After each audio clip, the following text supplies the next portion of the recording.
What if I told you that over $1 trillion of foreign aid has poured into Africa over the last half-century, yet poverty levels are still staggering, and in many cases, they've gotten worse?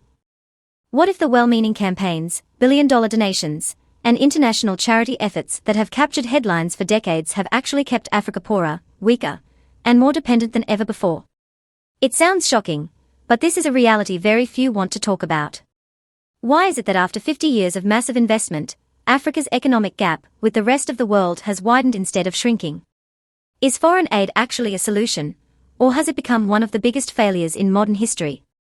Think about this. Since the 1960s, over $1.2 trillion in foreign aid has been funneled into Africa. That's more than the entire GDP of wealthy nations like Spain, Australia, or South Korea. When all of this began, only 11% of Africa lived in poverty. But instead of that number shrinking dramatically over time, it exploded. By the 1990s, poverty levels in Africa soared to 66%. Today, that figure has come down, but it's still around 38%, which means poverty is more than 3 times higher now than when the aid program started. That's not just disappointing, it's catastrophic. And here's another shocking fact. In the 1950s, the average Western European was about 5 times richer than the average African. Today, that wealth gap has more than doubled, with Westerners being over 13 times wealthier. So, what happened?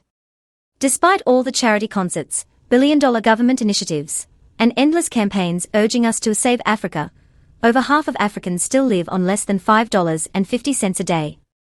Nearly 600 million people across the continent don't even have access to electricity.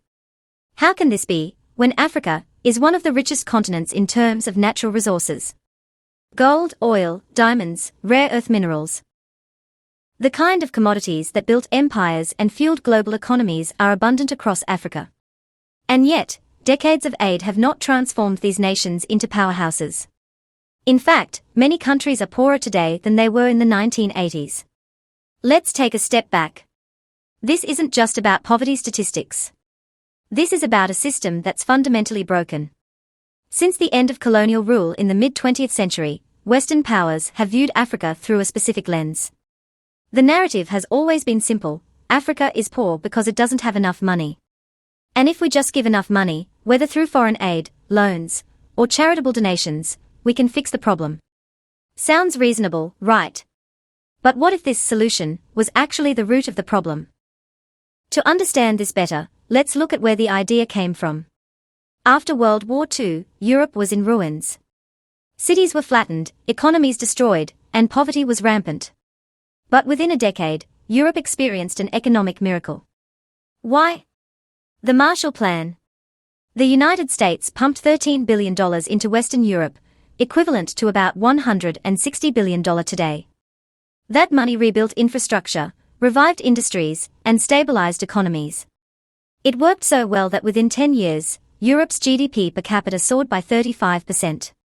To America, this was proof that aid could transform entire regions, and they decided to replicate this strategy in Africa. By the 1960s, Africa was emerging from centuries of colonialism, struggling with poverty, low literacy rates, and weak infrastructure. The US and Western countries saw Africa as a future economic giant, rich with resources and a growing population. If they could repeat the Marshall Plan's success, they'd create strong allies and profitable trade partners. Aid began flowing, starting at $500 million a year in the 1960s and skyrocketing to nearly $20 billion annually by the 1990s. By that time, Africa had become the most aid-dependent region on Earth. In countries like Uganda and Burkina Faso, over 60% of their government budgets came directly from foreign aid. But instead of prosperity, something shocking happened. From 1970 to 2000, Africa's average income actually declined. How could this be? Why did aid work in Europe, but fail in Africa? The answer lies in something economists call institutions.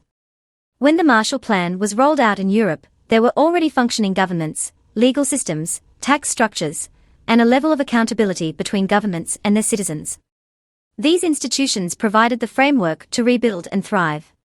In Africa, however, the story was completely different. After colonial powers left, many African nations were left with fragile governments, or worse, systems designed not to serve the people but to extract wealth. In many countries, leaders were dictators or authoritarian rulers with no real accountability to their citizens. When massive aid started flowing in, it didn't strengthen these systems. Instead, it corrupted them even further. Think about it. In a normal democracy, a government is funded by taxes, which means citizens have power. They demand services, infrastructure, and accountability because they are paying for them. But in aid-dependent nations, governments don't need to rely on their citizens for revenue. They rely on foreign donors. That means they don't have to answer to their own people. The result? Corruption flourishes. Money meant to fund schools, hospitals, and roads often ends up in the pockets of elites. Estimates suggest that over 30% of all foreign aid flowing into Africa is stolen.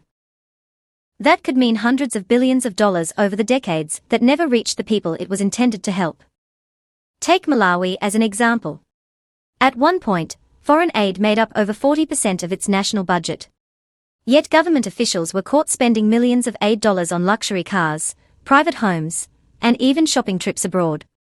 You'd expect outrage, right? You'd expect protests or a government collapse. But it never happened, because the government wasn't accountable to its citizens. Their funding came from foreign donors, not the Malawian people. And this cycle repeats itself across Africa. Aid unintentionally props up corrupt regimes, weakens accountability, and leaves ordinary citizens powerless. But corruption is only part of the problem. Foreign aid has also systematically destroyed local industries. Consider Africa's textile industry. By the 2000s, almost 80% of clothes sold in some African countries came from abroad, often as donations or cheap imports. On the surface, this seemed like a great humanitarian effort. People got cheap clothing, and Western countries reduced waste. But this influx devastated Africa's homegrown textile industry. In Ghana alone, over 80% of domestic textile factories shut down between 1990 and 2010. Thousands of jobs disappeared. And with them went the expertise, equipment, and networks needed to sustain an industry. This isn't an isolated case. Over the last 2 decades, Africa's manufacturing sector has shrunk from 15% of its economy to just 10%. Foreign aid, combined with cheap imports, has made it almost impossible for African countries to compete globally. And this matters because virtually every wealthy nation in modern history became rich through industrialization. Countries like South Korea, Taiwan, and China followed a clear path. They built strong manufacturing industries, exported goods, and reinvested that income to grow their economies. But here's where it gets worse. Aid actively prevents African nations from replicating that model. When billions of dollars in aid enter a country, it has to be converted into local currency so governments can spend it. But this artificially inflates the local currency's value, making exports more expensive and less competitive internationally. It's a vicious cycle. Instead of building industries and exporting goods, countries become more reliant on aid, while their domestic economies stagnate. And even when aid is meant for essential infrastructure or development projects, failure rates are staggering. A report from the Center for Global Development found that 70% of aid projects either failed outright or had no measurable impact. In Uganda, nearly 1/3 of donated medical supplies never reached patients. After the devastating 2010 earthquake in Haiti, billions in aid poured in, yet less than 10% of it reached local institutions. The rest disappeared into overhead costs, foreign contractors, or outright waste. Over a decade later, many Haitian communities still lack clean water and stable housing. Why does this happen? Unlike a business in a competitive market, aid organizations aren't accountable to the people they serve. If a company fails to deliver quality products, it loses customers and eventually goes out of business. But aid groups don't rely on their customers, the people receiving aid, for funding. They rely on donors. So even if a project fails, there's no real incentive to improve. The cycle continues, year after year, with billions spent and very little to show for it. And this is where we need to ask hard questions. What if foreign aid isn't just failing, but actively making Africa poorer? What if the system designed to help has locked millions into poverty? This is not to say aid is always bad. In moments of crisis, natural disasters, famines, or wars, aid can save lives. But as a long-term development strategy, it's hard to ignore the evidence.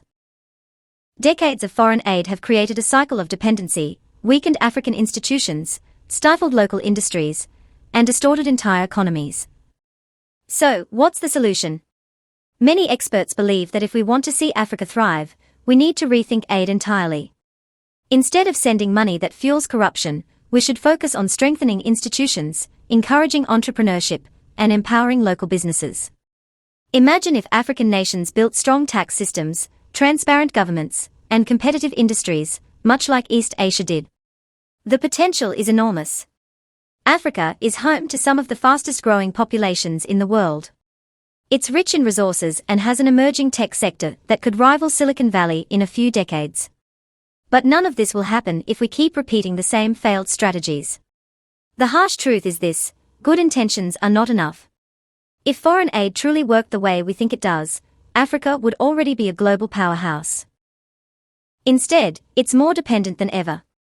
The only way forward is to break the cycle, to stop seeing aid as a magic bullet and start focusing on systemic change. Because if the next 50 years are anything like the last 50, the consequences won't just be economic. They'll be catastrophic for a continent with so much untapped potential. So, what do you think? Is foreign aid a necessary lifeline, or a trap that's holding Africa back? Should we rethink the entire global aid system? Let me know your thoughts in the comments below, because this is a conversation the world needs to have.